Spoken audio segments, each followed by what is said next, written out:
What's going on, guys? It is the Poke King, and we're back with another banger. We're going to be taking a look at a deck. It's Roaring Moon. The reason why we're taking a look at this deck is because, of course, Black and White just released as a TCG set as of today when this video goes out. So I wanted to show you guys the deck. I know it's going to be very hard to get your hands on cards in the first few weeks.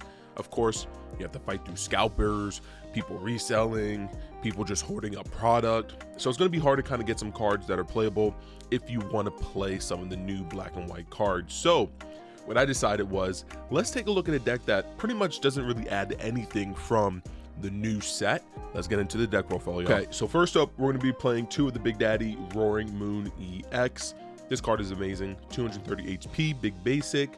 It does have frenzy gouging, which basically means you put 200 damage counters, too much damage on this Pokemon, and then the active Pokemon of your opponent is knocked out. So Roaring Moon EX is going to help us to take the big KOs.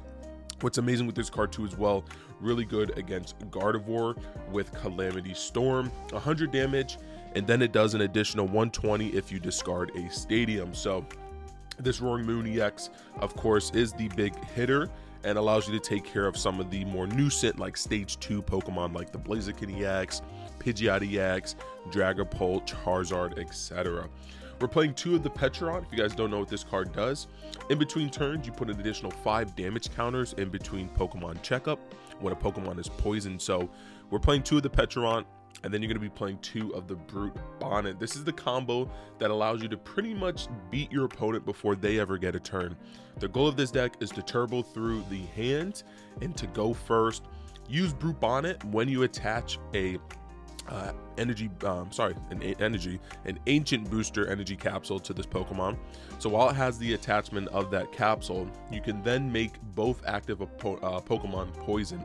Then Petron once again allows you then to do, so you put 6 damage counters in between turns, and then with the jungle card, we do an additional 80. So this allows you to knock out those little baby Ralts, even things like Rotom, Badoos. So really good lineup right here. And then Petron is also your stall card with Poison Chain. So really good against some of the psychic decks to be able to use Poison Chain. Actually, it's good against any deck, honestly. Even especially against like, Joltik Box and stuff like that, because they once again get hurt by Maractus. And this has the same kind of ability as Maractus. So 10 damage. The Pokemon is now poison, and then they also can't retreat during their next turn. So really good here. Once again, the meat and potatoes of the deck. For the baby ancient Pokemon, 1 Roaring Moon, 1 Koraidon. This is for all of the, especially for playing, Black and White in the beginning. A lot of people are going to be trying out, the lightning decks with like the new Zekrom. So we're going to play the 1 Koraidon, pretty much with Unrelenting Onslaught. You're knocking out pretty much all the electric Pokemon. And then 1 Roaring Moon Baby. This is for, once again, the guarding matchup, being able to knock out the small little psychic Pokemon, and later in the game you can knock out Gardevoir EXs. 2 Squawkabilly. We are going to be once again turboing through the deck, so if you prize one, at least you have another one. 1 Petron EX is a good attacker late game, once again with the attack, but being able to switch out Pokemon and not get trapped, especially if you open up with this guy, Blood Moon Ursaluna EX. You can then switch him out for like a Petron or something like that. But Blood Moon, really good once again.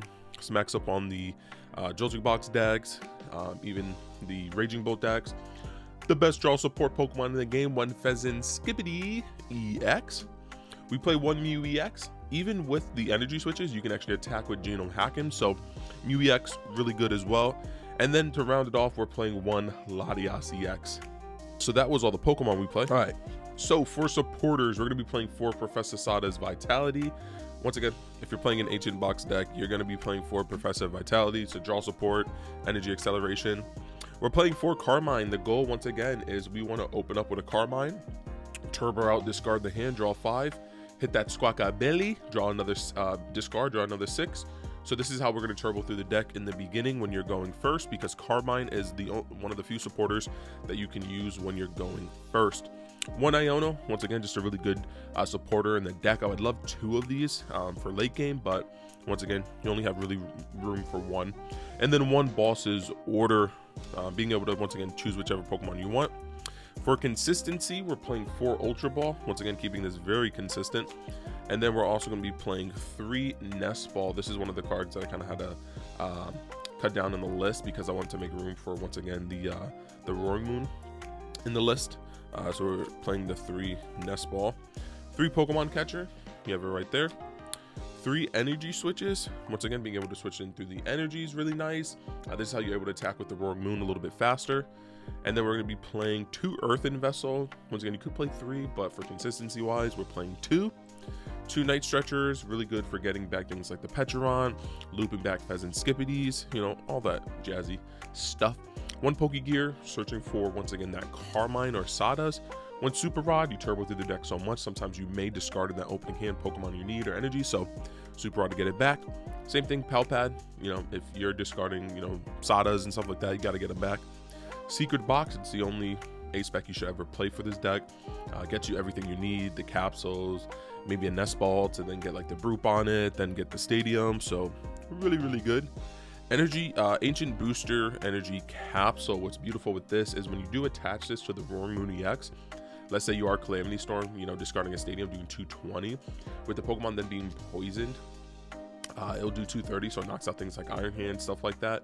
But what's cool is then Ancient Booster Energy Capsule stops your Roaring Moon from being poisoned by the Broop on it, so little cheeky play right there. And once again, they can't confuse or sleep it, so even things like, you know, with like Monkey Dories, they really can't do any of that. 3 Perilous Jungle, this allows us to hit that full 80 on non-dark Pokemon. And then we're playing 3/7 Dark Energy, and guys, that was the Ancient Box Roaring Moon deck. Alright guys, so that was the Poison Roaring Moon Ancient Box deck. Let me know in the comment section down below, should we cut the Koraidon to add maybe another baby Roaring Moon? What are some cards you would like to see added to the deck? Are you excited for Black and White, and are you going to be able to get your hands on some packs and some cards? Once again, make sure to like, comment, subscribe, become part of the Poke Kingdom. It's been your King. Peace.